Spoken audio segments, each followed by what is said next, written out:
welcome to this very special edition of pre-budget discussions that we are having on the channel, and today is our AMC special.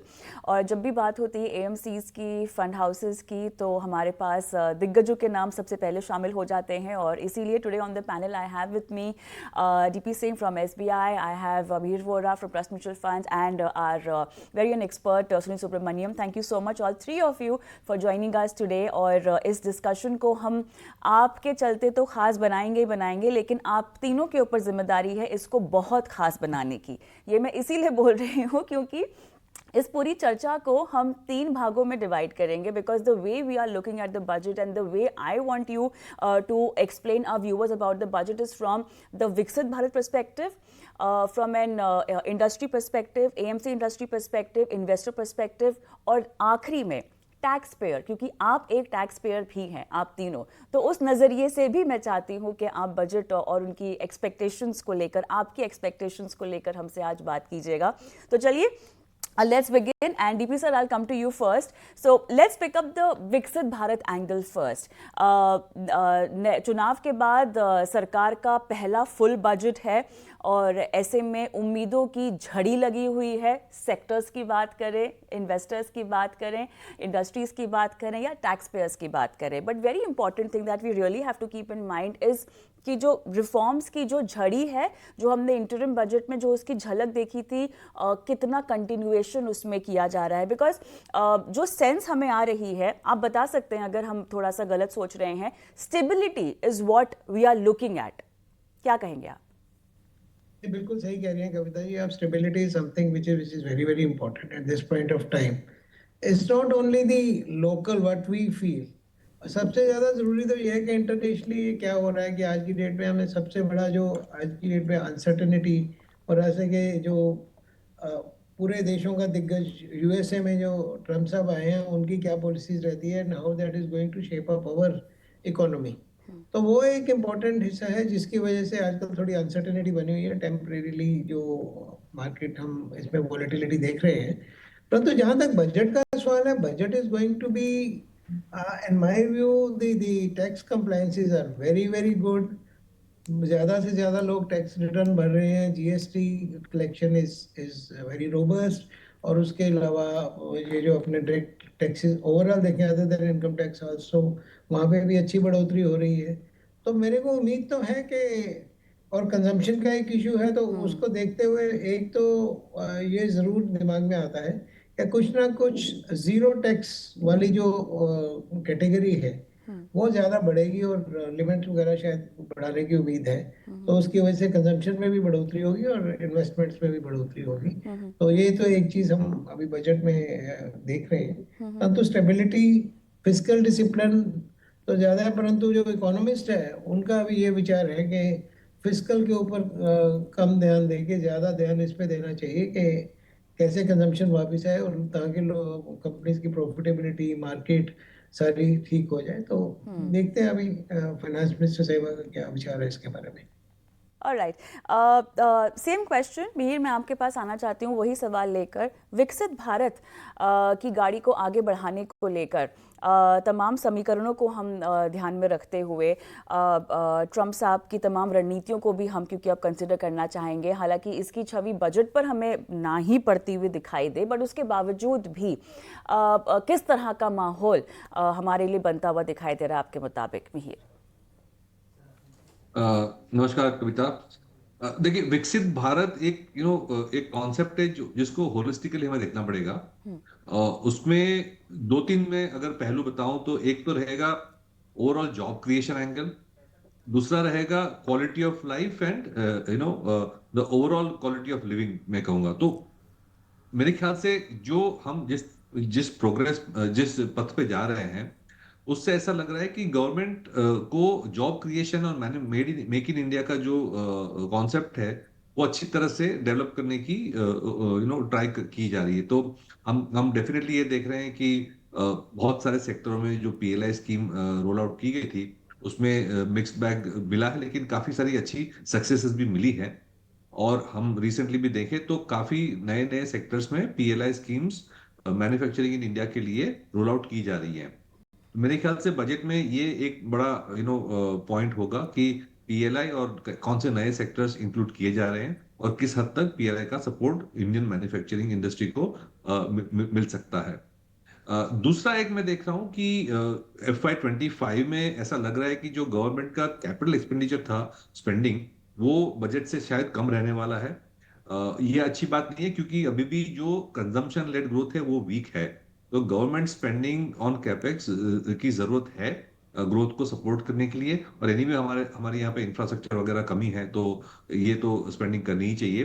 तो FY26 में government spending capital expenditure में खास करके infrastructure, defence, railway में कितनी रहेगी, वो एक इम्पोर्टेंट नंबर है देखने का। और थर्ड इज मैं कह रहा हूं कि मुझे लग रहा है कि जिस तरह से ग्लोबल अनिश्चितता बढ़ रही है, खास करके ट्रंप और चाइना की वजह से, प्रेसिडेंट ट्रंप और चाइना की वजह से, तो ऐसा लग रहा है कि अमेरिका जो है वो काफी प्रोटेक्शनिस्ट बन सकता है। इंपोर्ट ड्यूटीज काफी वहां लग सकती है, which means that US import करना डिफिकल्ट हो सकता है। उसका उसका जो इम्पैक्ट हो सकता है कि चाइना की डंपिंग बाकी कंट्रीज में बढ़ सकती है। तो मेरे ख्याल से इंपोर्ट ड्यूटीज जो है वो भी बढ़ने की उम्मीद हो सकती है, क्योंकि ऐसा नहीं किया तो हमारी मैन्युफैक्चरिंग इंडस्ट्री डैमेज हो सकती है और जो विकसित भारत का जो हमारा एम है वो पीछे जा सकता है।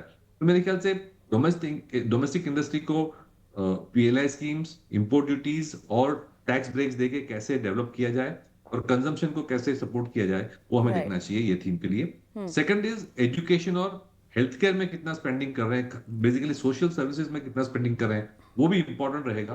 क्योंकि इसके बिना हमारी जो क्वालिटी ऑफ लाइफ है और जो प्रोडक्टिविटी है वो नहीं बढ़ सकती लॉन्ग टर्म में। तो ये दो तीन पॉइंट्स हमें देखने हैं बजट में विकसित भारत के एंगल से।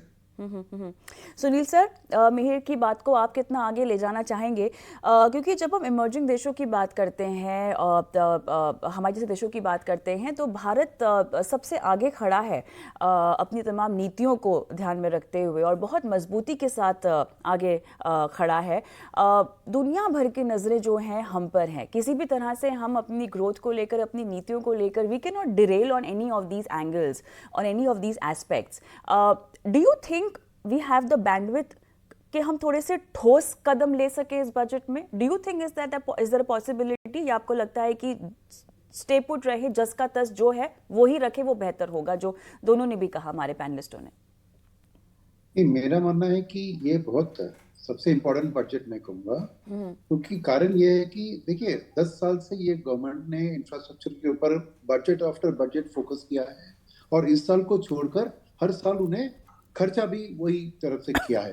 फिर भी जीडीपी ग्रोथ हमारी 7% से ऊपर नहीं जा पा रही है, अटक गई है। At the same time consumption की बढ़त क्यों नहीं हो रही है? क्योंकि कोविड के बाद जो भी जॉब क्रिएशन, जो भी इनकम डेवलपमेंट हुआ है, उसमें एक के शेप्ड रिकवरी हुआ है इनकम्स में।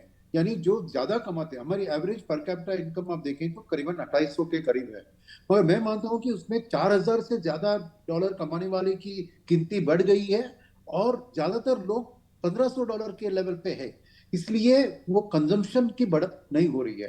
तो इस बार गवर्नमेंट को कॉन्शियसली रेवेन्यू एक्सपेंडिचर पे ज्यादा ध्यान देना पड़ेगा, क्योंकि जैसे मेयर जी ने कहा, इस साल शायद वो पिछले साल की जो बजट में उन्होंने कहा कि इतना खर्चा प्लान कर रहे हैं उतना नहीं कर पाएंगे, उसके ऊपर थोड़ा ग्रोथ तो दिखा सकते हैं, मगर ज्यादा अलोकेशन, क्योंकि फिस्कल सिचुएशन कंफर्टेबल है, इनकम टैक्स और जीएसटी जैसे डीपी साहब ने कहा दोनों कंफर्टेबल है और फिस्कल डेफिसिट भी पहले 9 महीने में देखे तो कंफर्टेबल स्थिति में है।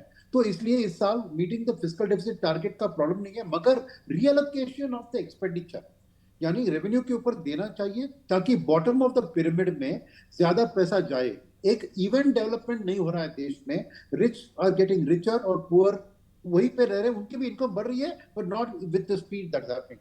तो ये बैलेंसिंग द बजट इस बार, और खास चीज ये है कि एफडीआई की पैसा भी थोड़ी स्लो डाउन हो गई है इंटरनेशनल अनसर्टेनिटी के कारण, तो वापस एफडीआई को अंदर लाना है। तो पीएलआई के ऊपर शायद फॉरेनर्स के लिए कुछ ना कुछ, फॉरेन डायरेक्ट इन्वेस्टर्स के लिए कुछ ना कुछ एक सब्सिडीज या कुछ ज्यादा देने की जरूरत है, क्योंकि अल्टीमेटली बिना फॉरेन कैपिटल के इंडिया आगे नहीं बढ़ सकती है। सेकेंड चीज ये है कि कैपिटल मार्केट का अहम, क्योंकि ये डेवलपमेंट को फाइनेंस करने के लिए कैपिटल मार्केट की जरूरत पड़ती है, बैंकिंग सिस्टम पूरी लोड नहीं उठा सकती है। तो मेरे लिए कैपिटल मार्केट के लिए सपोर्टिव कुछ मेजर्स भी इस बार देने की जरूरत होगी। और तीसरी चीज मैं मानता हूं कि टैक्स कट्स की बात किया डीपी जी ने, यस बहुत इंपॉर्टेंट है, क्योंकि इन्फ्लेशन एक core food inflation high level पे होने के कारण लोगों की कंज्यूमर सरप्लस कट रही है। वो घटने के कारण कंजम्पशन की सेंटिमेंट भी घट गई है, तो मास मार्केट कंजम्पशन नहीं बढ़ रही है और इसका इंपैक्ट दिख रहा है। कैपेसिटी यूटिलाइजेशन अटक गया है 75-76% में। तो अगर वो 80 पार होती है तभी प्राइवेट कैपेक्स भी हाथ दे सकती है। तो बिगेस्ट फेलियर हमारे देश में जो हुआ है इस चीज में, जहां पे हम 7-8% जीडीपी ग्रोथ में नहीं जा पा रहे हैं, वो है प्राइवेट कंजम्पशन और प्राइवेट कैपेक्स। तो इन दोनों को इस बजट में उसके ऊपर फोकस ज्यादा देना पड़ेगा कि कैसे हम एक consumption at the bottom of the pyramid और एक प्राइवेट कैपेक्स को हम सपोर्ट दे सके, चाहे तो पीएलआई स्कीम में कुछ लिबरलाइजेशन करके, जो भी करके। ये मुद्दा मैं मानता हूं इस बार फाइनेंस मिनिस्टर को एड्रेस करने की जरूरत है। तो मैं ये ठोस डिसीजन लेना बहुत इंपॉर्टेंट है।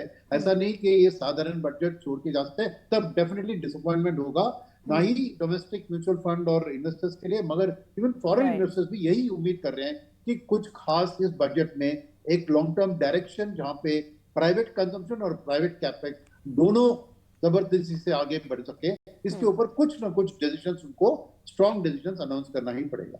ऑलराइट, तो इन पैमानों पे क्लैरिटी की बहुत ज़रूरत है। And before I begin my second round of questioning, आप तीनों को मैं ये बता दूं कि towards the end of this show 2 सवाल आपसे पूछे जाएंगे, इसीलिए पहले बता रही हूँ, सो आप लोग सोच के रखें आपके क्या जवाब हो गए। I just want to give you enough time. So the question will be, अगर आपको वित्त मंत्री बना दिया जाता, if you would have been the finance minister, एक डिसीजन जो आप लेते और एक डिसीजन जो आप बिल्कुल भी नहीं लेते, ये बताना पड़ेगा कि ये मैं कौन सा नहीं लेता, ठीक है? तो ये towards the end of the show will be doing this round. And director साहब मुझे बता दीजिएगा, because I want to give enough time to our panelist to explain the reason why उन्होंने ये कमेंट दिया है। But anyways, second part of the discussion is as an industry representative. आप तीनों से मैं चाहती हूँ कि आप अपनी अपनी बातें रखें सामने। और मिहिर, शुरुआत मैं आपसे करना चाहती हूँ। किस तरह से, देखिए, कोविड के बाद हमने निवेश की परिभाषा हमारे देश में बदलती हुई देखी है। निवेशकों का रुझान, आप भले ही डीमैट अकाउंट्स की बात करें, एसआईपी के नंबर्स की बात करें, जागरूकता बहुत ज़्यादा आती हुई हमें दिखाई दी है।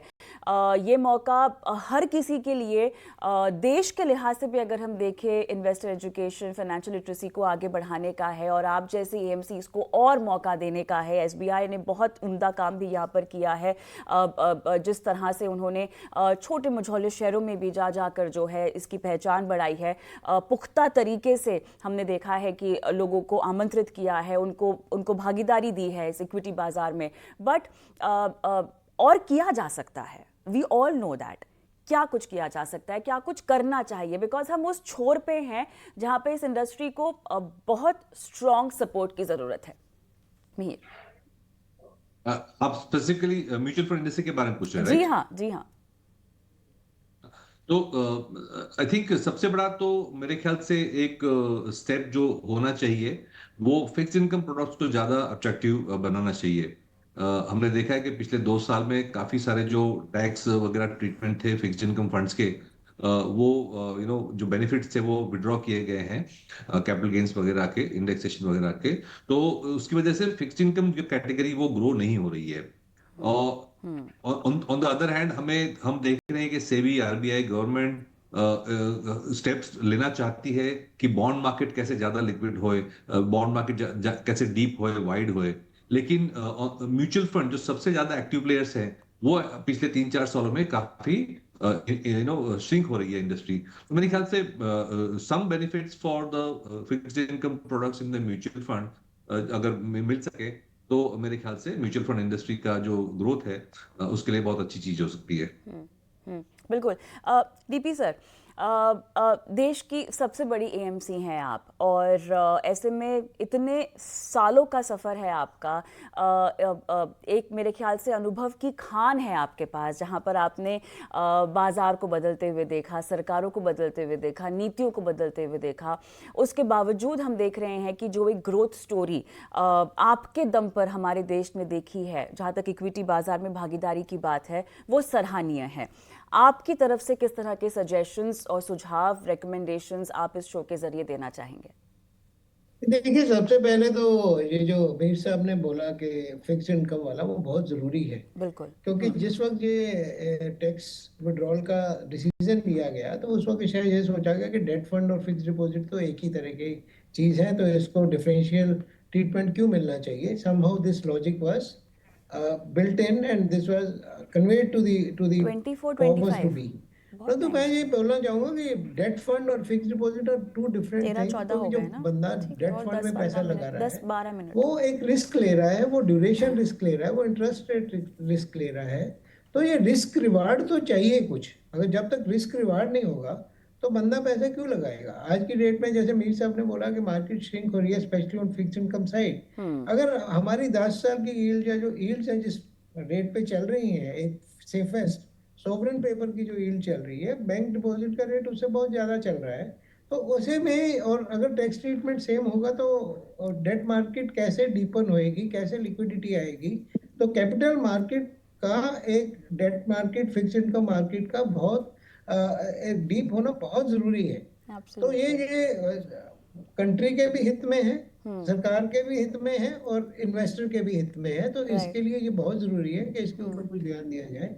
क्योंकि जब तक कैपिटल मार्केट और lending will go hand in hand. Capital right. market investing in corporates and borrowing by the corporates. तो अगर इसको एक सही बैलेंस करना है, तो इसको एक कुछ ना कुछ इसमें सुझाव तो यही है, जैसे मीर साहब ने भी बोला कि हमें कुछ दिखाई देना चाहिए कि हाँ, इसमें कुछ फायदा है आपको लगाने का, ताकि लोग थोड़ा रिस्क लेके, और उनको कुछ रिवार्ड भी मिलना चाहिए सरकार की तरफ से। तो वो एक अति आवश्यक चीज है।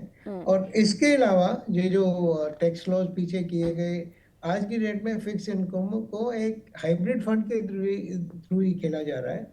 तो उनके ऊपर भी देखना ये बहुत जरूरी है कि how to make it more attractive, कि ताकि good balance of fixed income products and equity exactly. Products are being brought in. तो उसके ऊपर मेरे को लगता है कि अगर फिक्स्ड इनकम वाले मुद्दे को अगर अगर अच्छे से रिस्पॉन्ड किया जाता है बजट में, तो I don't think mutual fund industry need something else. बाकी रही म्यूचुअल फंड इंडस्ट्री की, इसको और आगे ले जाने की और पेनिट्रेशन की, तो उसमें एक चीज तो बड़ी क्लियर हो गई है, पूरी इंडस्ट्री ने इकट्ठा होकर म्यूचुअल फंड सही है सबको समझा दिया है। जी। परंतु अब किसके लिए क्या सही है, अब सेकंड या स्टेज पे हम आ गए हैं, जहाँ पे राइट। हमें ये देखना बहुत जरूरी है कि सोल्यूशन बेस्ड सेलिंग कैसे की जाए, रादर एब्सोल्युटली। देन या प्रोडक्ट बेस्ड सेलिंग। एंड या concept selling and solution based selling वो बहुत जरूरी है। और उसके लिए ये जो मार्गदर्शन है, ये गवर्नमेंट की पॉलिसीज, टैक्स लॉज वगैरह, ये एक बहुत महत्वपूर्ण भूमिका निभाते हैं उसमें। So right. we'll wait and watch, and we are hopeful that best will come out. Exactly. No, on the last part, your bank gone solution based product. I think that is going to be a long term strategy, और ये trajectory है. It's like a go to strategy for the industry and even from an investor's perspective. Sunil sir, आप क्या कहेंगे? मैं दो चीज कहूंगा।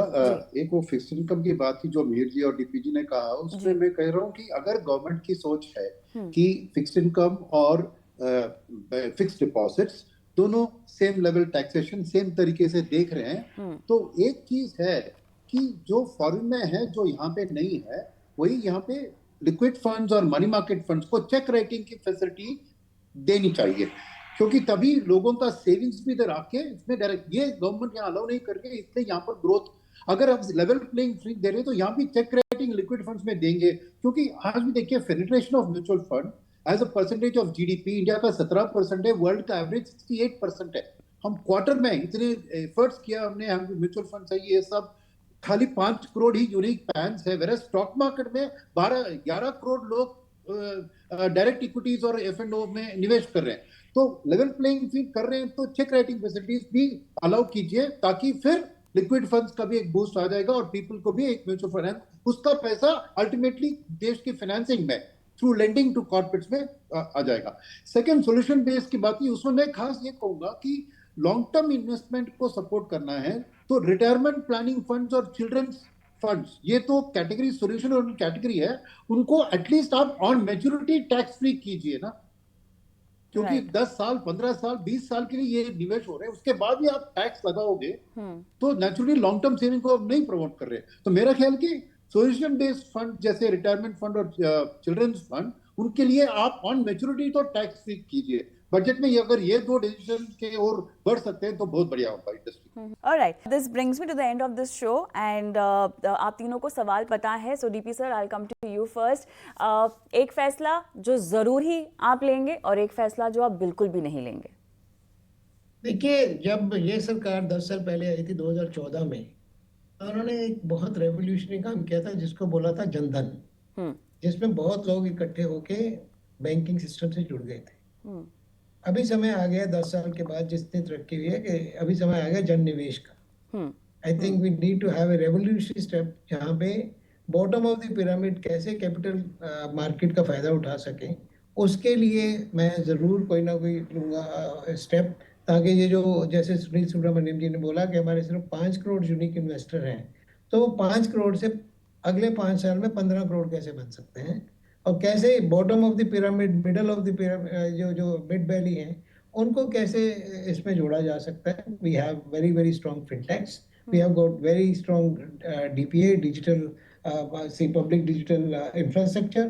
How to harness that and do it with the help of the government, maybe with the some infrastructural so that it becomes viable, और ज्यादा से ज्यादा लोग ना के ओनली बाहर के लोग पैसा यहाँ पे जो ग्रोथ स्टोरी का फायदा उठा सके, पर हर एक हिंदुस्तानी फैमिली अपनी कैपिटल मार्केट का फायदा उठा सके, वो देखना बहुत जरूरी है। More penetration, more positive. And one thing which I will not like it to happen is, वो सिर्फ यही है कि ऐसे जैसे सुब्रमण्यम जी बोला, no bad news is good news, no surprises, कुछ भी नहीं होगा तो सब कुछ ठीक ठाक है, टैक्स लॉ यही रहे, सिर्फ फिक्स इनकम के ऊपर कुछ कर दें, बाकी सब ठीक है, उसमें कुछ और चिंता की जरूरत नहीं। All right. No bad news is good news. Mihir, if you are the finance minister, decisions that you will take, one decision that you will definitely take and one which you will not. कविता, देखिए, जब STT introduce किया गया था तो उसका logic ये था कि कैपिटल गेन्स कम करेंगे, लेकिन अब कैपिटल गेन्स भी है और एसटीटी भी है, तो ग्रेजुअली मेरे ख्याल से दोनों नहीं होने चाहिए, दोनों में घटौती होनी चाहिए, या तो दोनों में से एक कम होना चाहिए, नहीं होना चाहिए। वो आइडियली कैपिटल मार्केट्स के लिए बहुत ही प्रोडक्टिव रहेगा। और आई थिंक माइंडसेट ये होना चाहिए कि पाई को कैसे ग्रो किया जाए, मार्केट कैप को कैसे ग्रो किया जाए, ना कि मार्केट से कितना एक्सट्रैक्ट किया जाए। तो अगर ऐसी सिंप्लीफाइड हम टैक्सेशन पॉलिसी बना सकते हैं तो कैपिटल मार्केट्स के लिए और देश के लिए लॉन्ग टर्म में काफी अच्छा रहेगा। क्या नहीं करना चाहिए, I don't know, as DP sir said, no bad news is good news, और कुछ भी जो है वो रेट्रोस्पेक्टिव इफेक्ट से ना किया जाए, एंड मेक श्योर दैट जो सिंप्लीफिकेशन है उसको ज्यादा कॉम्प्लिकेट ना करें। हमने काफी टाइम देखा है कि सिंप्लीफिकेशन की इंटेंशन से काफी सारी चीजें इंट्रोड्यूस करी गई थी, लेकिन ultimately they ended up becoming more complicated. तो आई थिंक जो ओवरऑल प्रोसेसेस हैं उसको ज्यादा कॉम्प्लिकेट ना करें। इंटरेस्टिंग। सुनील सर, इस बार फिस्कल डेफिसिट के अंदर जो भी रूम है उसको जो डेवलपमेंट के लिए काम में करते हैं उसको पॉपुलिज्म का एक शेड दे, यानी डेवलपमेंट और पॉपुलिज्म, क्योंकि जो भी खर्चा ये इंफ्रा कैपेक्स किसी भी क्षेत्र में कर रहे हैं वो पैसा bottom of the pyramid ultimately आम जनता को पहुंचनी चाहिए, क्योंकि अभी जनधन योजना और डायरेक्ट बेनिफिट ट्रांसफर के कारण लीकेज तो कुछ नहीं है, मगर जो भी काम कर रहे हैं वो सीधा नीचे तक फिल्टर होने वाली बात, यानी आम जनता के अंदर उनकी आमदनी बढ़नी चाहिए। ये उद्योगों में डेवलपमेंटल पॉपुलिज्म उनका मुद्दा होना चाहिए इस बजट में।